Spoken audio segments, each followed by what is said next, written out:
Ambassador John Mason tried to keep his face calm as he looked around the massive chamber. He was the only human in a room filled with hundreds of aliens. Some had too many eyes. Others had skin that glowed. A few floated rather than walked. The noise of their many voices filled the great hall of the Galactic Conclave. John adjusted his tie nervously.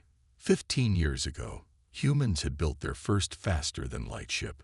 10 years ago, they had met their first alien race. Now, he sat here as Earth's first ambassador to the gathered species of the galaxy. "Ambassador Mason, your seat is here," said a small green alien with 4 arms.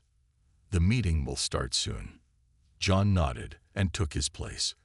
The seats were arranged in a huge circle, with the most powerful races closest to the center. Earth's seat was near the outer edge, marking their low status as newcomers. In the center area stood the Zaxuri representative. The Zaxuri looked like walking crystals, tall and shining under the lights. They had ruled the conclave for over 500 years. Their leader, High Speaker Vexlor, raised his crystal arms for silence. "We gather today to discuss a serious matter." Vexlor's voice boomed through the universal translators everyone wore. "The Krell Imperium has attacked again. This time, they have moved against the Turin colonies in the outer sectors." Images appeared in the air above them. John watched as strange ships with sharp edges fired on small settlements. Buildings fell. People ran.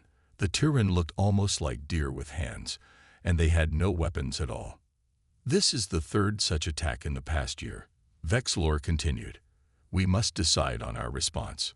John listened as one alien after another stood to speak. They suggested talks, trade restrictions, and strongly worded messages. No one mentioned fighting back. He found this strange. During a break, John approached a friendly blue-skinned delegate named Zorn. "Why isn't anyone talking about military action?" John asked quietly. "The Krell are clearly attacking peaceful worlds." Zorn looked surprised. "Military action? Most species in the Conclave haven't fought wars in over 2,000 years. We solve problems through talk and trade. But the Krell aren't interested in talking, are they?" "No," Zorn admitted. "They are unusual. They were discovered only 80 years ago. They refuse all diplomatic contact. They only expand and conquer." John frowned. "And the Conclave does nothing." "We have sent many messages condemning their actions," Zorn said proudly. "We have also stopped trading with them." As they returned to their seats, urgent news arrived. The screens lit up with fresh images. Another peaceful race, the Ilani, was under attack. The Ilani had large eyes and soft blue fur. In the images, they held up signs asking for peace as Krell soldiers moved through their cities. The Krell wore heavy armor that made them look like walking tanks. They ignored the signs. They fired their weapons. Ilani fell. The chamber erupted in shocked voices. The delegates called for emergency meetings and committees. They suggested sending observation teams. John sat quietly, a cold feeling growing in his stomach. He had studied Earth history. He knew what happened when aggressive forces met unprepared peaceful people. He sent a private message back to Earth, asking for an urgent call with President Daniels. As the conclave continued to debate sending another stern message to the Krell, John knew one thing clearly. Messages would not stop the killing. The galaxy had forgotten something that humans remembered all too well. Sometimes, peace required strength to defend it. John Mason sat in his small office on the Earth Embassy station. The video call with President Richard Daniels and Major Lisa Wright had been going for nearly an hour. On the screen, their faces looked grim as they watched the footage from the Ilani homeworld. "Play it again," President Daniels said quietly. John tapped the screen. Once more, they watched as the Krell soldiers marched through the streets of the Ilani capital. The blue-furred aliens held up their hands in surrender. They carried signs asking for peace. The Krell kept firing. Major Wright shook her head. The Ilani had no defense systems at all, not even basic shields. They believed the Krell would respond to reason, John explained. The conclave species don't understand war anymore. They've lived in peace so long they've forgotten what real danger looks like. President Daniels rubbed his eyes. He was a tall man with gray hair and deep lines on his face. And what do your alien friends plan to do about this? They're sending another message of protest, John said, and talking about cutting off more trade routes. Major Wright laughed without humor. While the Krell take whatever resources they want from conquered worlds. She pointed to her tablet. We've studied their pattern. They're working their way through the outer systems, taking the easy targets first. Earth is still far from their path, John said. We have time. Time for what? Asked the president. Major Wright stood up straighter. Sir, I believe we need to act. Humanity is new to the galactic stage, but we have something these other species have lost. We understand fighting. We know how to defend ourselves. You're suggesting we go to war with the Krell. The president's eyebrows went up. A species we know almost nothing about, with technology far beyond ours. Their ships are bigger, yes, Wright agreed. But we've studied the footage. Their tactics are simple. They've never faced real resistance. They attack. The other side surrenders or dies. No one fights back with any skill. John thought about this. The Conclave has billions of citizens across thousands of worlds. But they won't fight. They can't even imagine it anymore. And the Krell are counting on that, Wright said. It's like a wolf finding a field of sheep. The president was quiet for a long time. Finally, he looked up. If Earth stands against the Krell, we stand alone.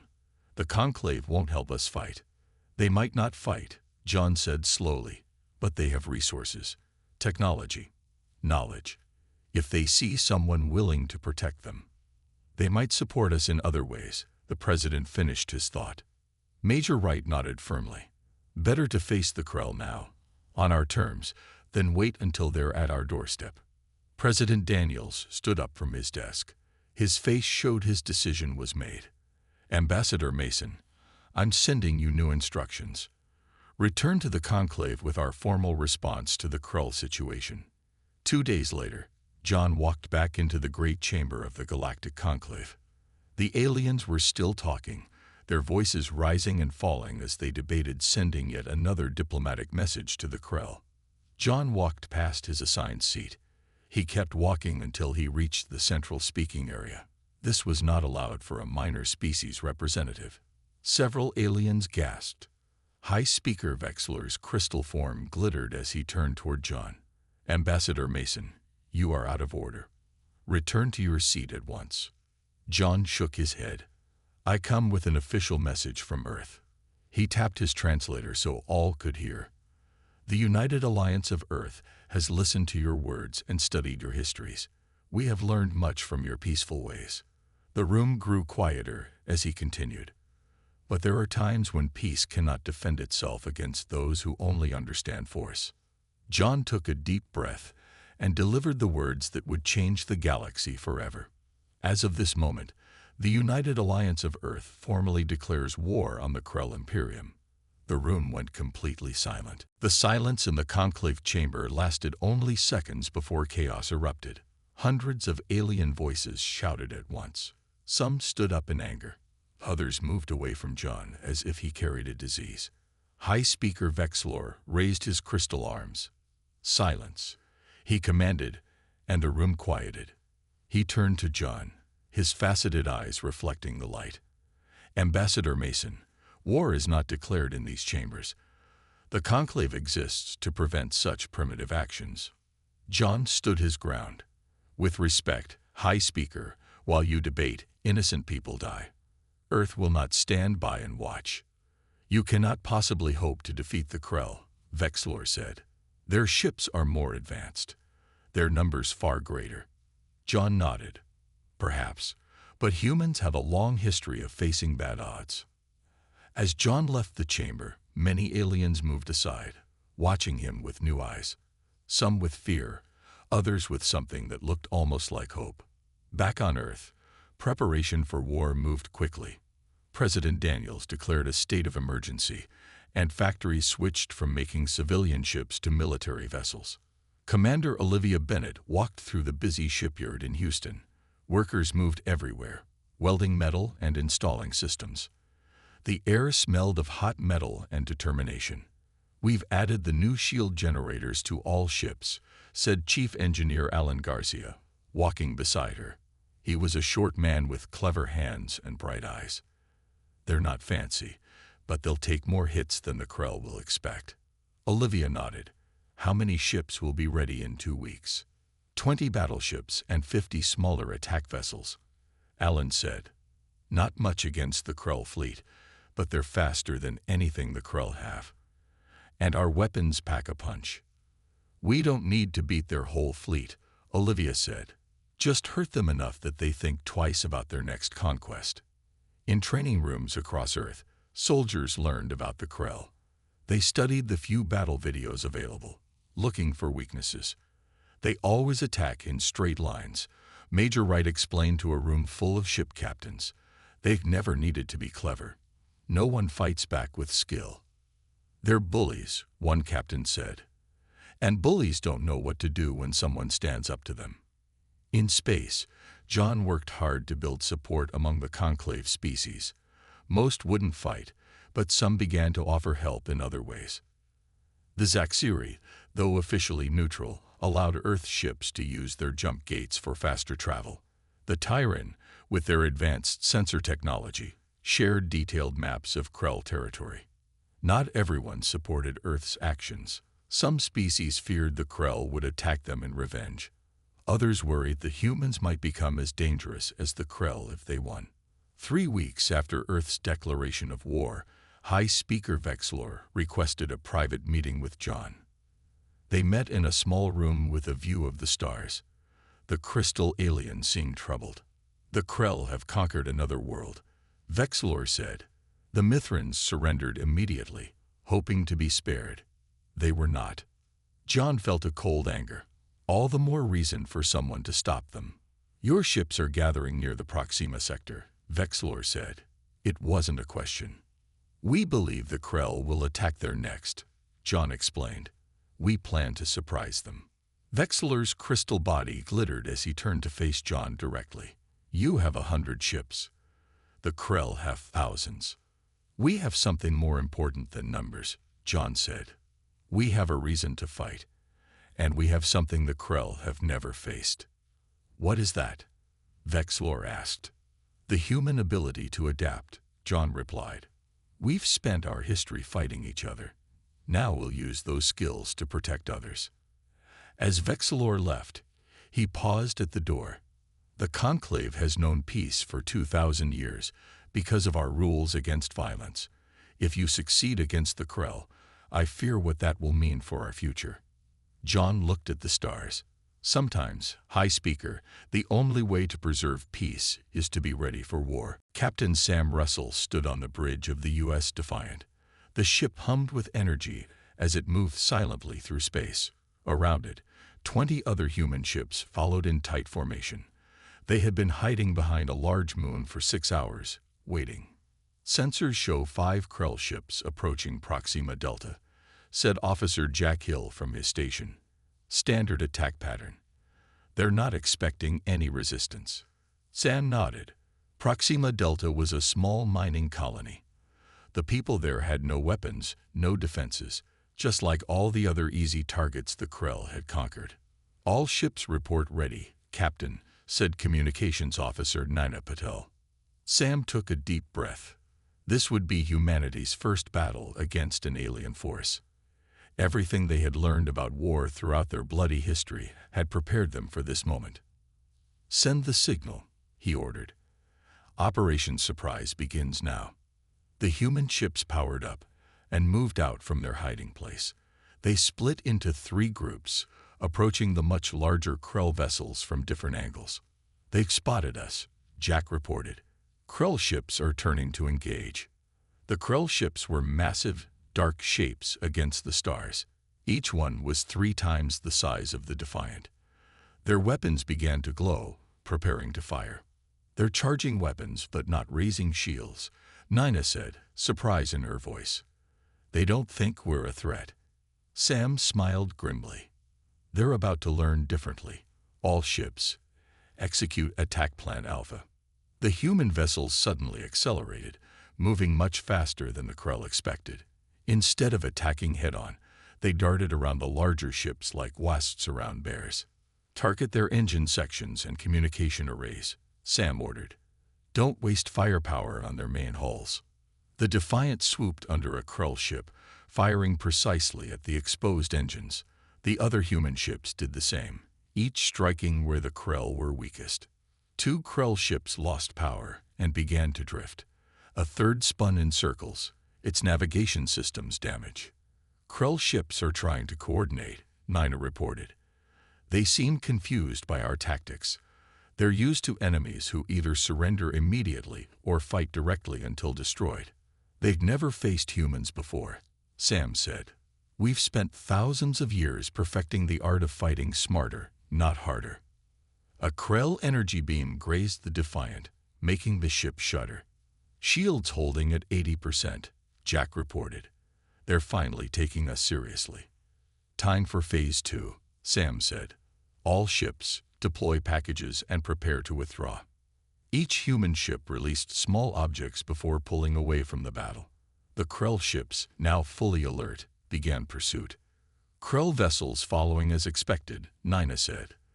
They're entering the minefield now. The packages were space mines designed by engineer Garcia to detect and attach to Krell hull material. As the Krell ships pursued the retreating humans, 3 of them triggered mines. Explosions lit up space like new stars being born. Direct hits on 3 Krell ships, Jack reported, excitement in his voice. 2 completely disabled, 1 heavily damaged. Sam watched the tactical display. 6 Krell ships had entered the battle. Now 3 were drifting without power, 2 were heavily damaged, and only 1 remained fully operational. All ships, complete withdrawal, he ordered. We've made our point. As the human fleet jumped away to safety, they left behind a message that would echo throughout the galaxy. The Krell could be beaten. Back at Earth's forward base, Commander Olivia Bennett received Sam's report with satisfaction. The first battle went even better than we hoped, she told President Daniels over a secure channel. Minimal damage to our ships. 6 Krell vessels effectively removed from their fleet. The president nodded, his face serious. And how will the Krell respond? With rage, Olivia said. We've hurt their pride as much as their ships. They'll come for us with everything they have. Then we better be ready, the president replied. Because this was just the beginning. News of the human victory spread quickly through the conclave. Many species who had dismissed humans as primitive now watched with new interest. Some even secretly sent messages of support to Earth. But the Krell response was swift and terrible. Their main battle fleet, hundreds of massive warships, changed course and headed directly toward human space. Along the way, they destroyed 2 neutral outposts, killing thousands of civilians. They're sending a message, John told the emergency session of the conclave. Anyone who helps humans will be punished. The conclave chamber was tense. Many delegates who had privately supported Earth now stayed silent, afraid of Krell revenge. Back on Earth, Dr. Karen Morris worked day and night in her lab. She was a brilliant scientist with short gray hair and determined eyes. For weeks, she had studied the damaged Krell ship that Earth forces had captured. I found something interesting, she told Commander Bennett, pointing to a strange device. The Krell use quantum communication. Their ships stay connected no matter how far apart they are. That's how they coordinate so well, Olivia realized. Karen nodded. But there's a weakness. The system was designed for perfect conditions. No one has ever tried to jam it before. Can we disrupt it? Karen smiled. I think so. We need to build a special field generator. When activated, it will scramble their quantum connections. Their ships won't be able to talk to each other. Meanwhile, Captain Russell and his fleet had been hitting Krell supply lines, using hit-and-run tactics. The humans never stayed to fight when Krell reinforcements arrived. They struck quickly and disappeared, just like Earth's guerrilla fighters throughout history. The Krell, used to enemies who stood and fought until death, grew frustrated. They had never faced an enemy who refused to fight by their rules. "The main Krell fleet will reach our solar system in 3 days," President Daniels told his war council. "We've gathered every ship we have, but we're still outnumbered 10-1. "Numbers aren't everything," Major Wright said. "Dr. Morris's disruption field is ready, and we've prepared a special welcome for our visitors." On the day the Krell arrived, Earth's fleet waited near Mars. Every available ship had been called in. Civilian vessels carried extra weapons. Old space stations had been converted into battle platforms. It still looked hopeless against the wall of Krell warships that appeared. The Krell commander's face appeared on all Earth communications. He looked almost reptilian, with dark scales and yellow eyes.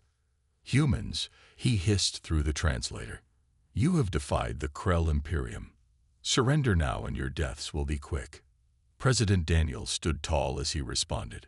"The people of Earth do not surrender to bullies. We never have. We never will." The Krell ships moved forward, forming their standard attack pattern. The human fleet began to pull back, appearing to retreat in fear. "They're taking the bait," Captain Russell said from the bridge of the Defiant. "All ships continue falling back to position Alpha." The Krell followed, eager to crush the humans once and for all. Their ships moved deeper into the solar system, passing the orbit of Mars. "They've entered the target zone," Officer Hill reported. Captain Russell nodded. "Send the signal." Throughout the conclave, alien species watched the battle on their screens. Many had already written speeches about the brave but doomed human race. "Such a waste," High Speaker Vexlor said sadly. "They fought well, but the Krell are too powerful." Then something unexpected happened. The human fleet suddenly split into smaller groups, moving with coordinated precision. At the same time, hidden platforms around Mars activated. Dr. Morris, watching from Earth Control, pressed a button. "Quantum disruption field active," she announced. "Let's see how the Krell fight when they can't talk to each other." For the first time in their long history of conquest, the Krell fleet fell into confusion. The effect of Dr. Morris's quantum disruption field was immediate and dramatic. The perfectly ordered Krell fleet began to move in confusion. Some ships stopped completely. Others changed direction randomly. A few even crashed into each other. "It's working," Karen shouted, watching the displays at Earth Control. "They can't communicate." On the Defiant, Captain Russell saw his chance. "All ships, execute Attack Plan Delta. Target the command ship." The human fleet moved with perfect coordination. Unlike the Krell, humans had trained to fight both with and without central command. Each captain knew what to do even if communications failed. The Defiant led 20 ships straight toward the largest Krell vessel, the command ship. Other human groups attacked different sections of the confused Krell fleet. In the conclave chamber, aliens watched in amazement. "Impossible," whispered one delegate. "The humans are winning." High Speaker Vexlor leaned forward, his crystal form reflecting the battle images. "Not impossible," he said quietly. "Just unexpected." On the Defiant, an alarm sounded as a Krell energy beam hit the ship. "Shields at 60%, Officer Hill reported. "But we're still operational." "Keep going," Captain Russell ordered. "Get us closer to their command ship." The Defiant dodged between larger Krell vessels, taking advantage of their confusion. 3 more human ships followed close behind. "We're in position," Officer Patel announced.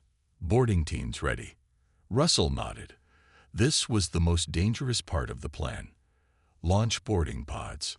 Small, fast pods shot out from the human ships, aiming for the Krell command vessel. Inside each pod, soldiers led by Major Wright prepared for hand-to-hand combat. "Remember your training," Lisa told her team as their pod crashed through the Krell ship's outer hull. "They're bigger and stronger, but we're faster and smarter." The Krell were not prepared for enemies inside their ship. For centuries, no one had dared to board a Krell vessel. Their soldiers were huge, with thick scales and powerful weapons, but they moved slowly and followed strict patterns of fighting. The human soldiers used the ship's design against the Krell. They moved through ventilation systems, surprised enemies from behind, and used teamwork to overcome larger opponents. Lisa led her team straight toward the command center. Earth intelligence had studied Krell's ship designs carefully. They knew exactly where to go. Command center ahead, Lisa whispered to her team. Get ready. They burst through the door to find 5 Krell officers. The largest one, wearing elaborate armor, turned in surprise. This was Supreme Warmaster Kaler, the leader of all Krell forces. How dare you enter this sacred place? Kalar roared through his translator. Lisa didn't waste time talking. Her team moved with practiced precision, using stun weapons designed specifically for Krell biology. Within seconds, 4 of the Krell officers lay unconscious. Only Kalar remained standing. He charged at Lisa with a roar of anger. She waited until the last moment, then dodged aside. The Krell leader crashed into the wall behind her. Before he could recover, 3 human soldiers fired their stun weapons together. Even Kalar's massive body couldn't resist that much power. He fell to the floor, unconscious. Command center secure, Lisa reported through her communicator. We have captured Supreme Warmaster Kaler. Throughout the solar system, the leaderless Krell ships fell into further confusion. Some continued fighting. Many stopped, waiting for orders that would never come. Others began to retreat. Captain Russell's voice came through all human channels. The Krell command ship is captured. Repeat, the command ship is captured. Cheers erupted on every human vessel. For the first time, the Krell had been defeated in a major battle. In the conclave chamber, stunned silence gave way to excited voices. Species that had dismissed humans as primitive now looked at the battle displays with new respect, and some with new fear. A peace-loving race had remembered how to fight, and the galaxy would never be the same again. 3 months after the Battle of Earth, Ambassador John Mason walked slowly into the conclave chamber. The room looked the same as it had on his first day, but everything had changed. No one spoke as he moved toward the central platform. No one blocked his path. John no longer sat at the edge of the chamber. Now, Earth had a place close to the center. The silent aliens watched him with a mixture of respect, fear, and hope. High Speaker Vexlor nodded as John took his place at the speaking platform. Ambassador Mason, you may address the conclave. John looked around at the hundreds of alien faces. 3 days ago, Supreme Warmaster Kalar signed an unconditional surrender on behalf of the Krell Imperium. The war is over. Excited whispers filled the room. Many delegates could hardly believe it. All worlds conquered by the Krell will be returned to their original people, John continued. Earth ships will remain in those systems until local governments can rebuild. An old delegate from a plant-like species stood up. What will happen to the Krell themselves? They will return to their home systems, John explained. A joint force will monitor them to ensure they follow the peace agreement. We have no desire to destroy their civilization, only to end their conquests. The Conclave had never seen a war end this way. In their ancient past, wars had often led to the complete destruction of the losing side. The idea of mercy toward the defeated was new to them. Vexlor stepped forward, his crystal body catching the light. The Conclave owes Earth a great debt. You fought when we could not. You protected species who had forgotten how to protect themselves. John shook his head. We didn't fight this war to create debt, but to forge bonds. Humans understand something that the galaxy had perhaps forgotten. Peace isn't just the absence of fighting. It's the willingness to stand against those who would destroy it. What do you propose, Ambassador? Vexlor asked. A new organization, John said. The Galactic Defense Initiative. A force made up of volunteers from all species who wish to join. Not to conquer, but to defend. To ensure that what the Krell did never happens again. The chamber was quiet as the delegates considered this idea. For 2,000 years, they had believed that perfect peace meant no fighting at all. Now they faced a new idea, that sometimes peace required protectors. A young delegate from the Ilani, one of the first races attacked by the Krell, stood up. My people will join this initiative. We have learned a hard lesson about the cost of being unprepared. One by one, other delegates stood. Not all, but many. Even some of the oldest, most peaceful species recognized that the galaxy had changed. After the meeting, Vexilor approached John privately. Your species fought well, he said, but now comes the harder task. What's that? John asked. Knowing when not to fight, Vexilor replied. Power brings responsibility. Many species who discover warfare become consumed by it. John nodded seriously. We know that danger well. Throughout our history, humans have struggled with the balance between strength and restraint. But we've learned that the strongest warriors are those who fight only when necessary. In the months that followed, the Galactic Defense Initiative grew. Human soldiers trained aliens who had never held weapons before. Human diplomats helped rebuild governments on freed worlds. Human engineers shared their knowledge of defensive systems. 1 year after Earth declared war, a new memorial was built outside the conclave chamber. It honored all those who had died in the fighting, humans, Krell, and the innocent victims of conquest. Under it were written words from an old Earth saying, "The price of peace is eternal vigilance." Ambassador John Mason stood before the memorial, remembering the silence that had filled the chamber when he first declared war. Now he understood.